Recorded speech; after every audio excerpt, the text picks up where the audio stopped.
আউযু বিল্লাহি মিনাশ শাইতানির রাজিম। বিসমিল্লাহির রহমানির রহিম। নুরানি কায়দার শিক্ষা।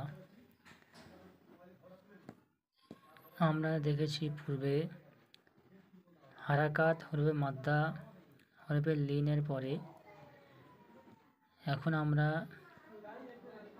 দেখব তানবিন ও নুন সাকিনের কায়দা।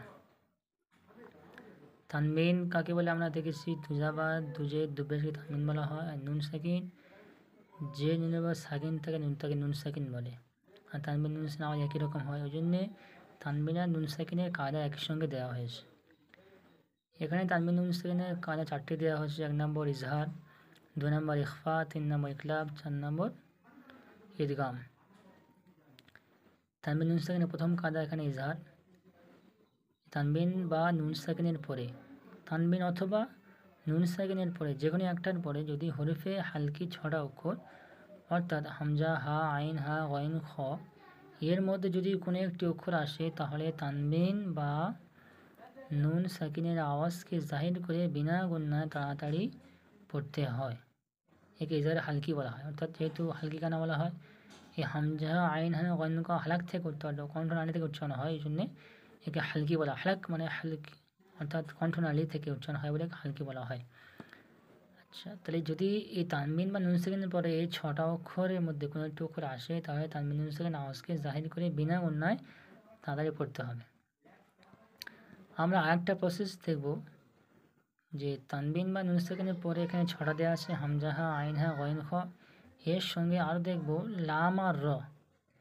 লাম আর র এটাও যুক্ত করুন, যেহেতু ওটা আমাদের তাকতির নাম্বার 24-এর উপরে আসবে। এর মানে কায়দার মধ্যে ইয়া, র, মিম, লা, ওয়াও, নুন এর মধ্যে যদি লাম আর র আসে তাহলে তো বিনা গুন্না পড়তে হবে। আমরা এখানে একসঙ্গে মোট ট্রায়াল দেখব তানবিন নুন সাকিনের পরে 8টা অক্ষর, 6টা না বলে 8টা, হামজা, হা, আইন, হা, গইন, খ আর লাম আর র এই যদি 8টা অক্ষরের মধ্যে কোনো একটি অক্ষর আসে তাহলে তানবিন নুন সাকিন আওয়াজকে জাহির করে বিনা গুন্না তাড়াতাড়ি পড়ব। এটা বেশ মনে রাখবো। যেমন এখানে দেখুন তয়রন আবাবিলা, তয়া যাবার তয়, রদ যাবার রন, তয়রন, হামজা যাবার আ, বা আলিফ যাবার বা, আবা, বা ইয়া জের বি, আবাবিল, আম যাবার লা, আবাবিলা, তয়রন আবাবিলা। দেখো তয় এটা ইয়া আসতে নানি যাবার আসছে ইয়া আলিফ, নর্মালি তো আয় পড়তে হবে। রদ যাবার রন, রদ যাবার তানবিন, তানবিনের পরে এই 8টা অক্ষরের মধ্যে হামজা এসছে, এটা হামজা যেহেতু আলিফ কিন্তু এর উপর জবর দিলে হামজা, তো ওই জন্যে তানবিনের আওয়াজকে বিনা গুন্নায় তাড়াতাড়ি পড়তে হবে। তারপরে এটা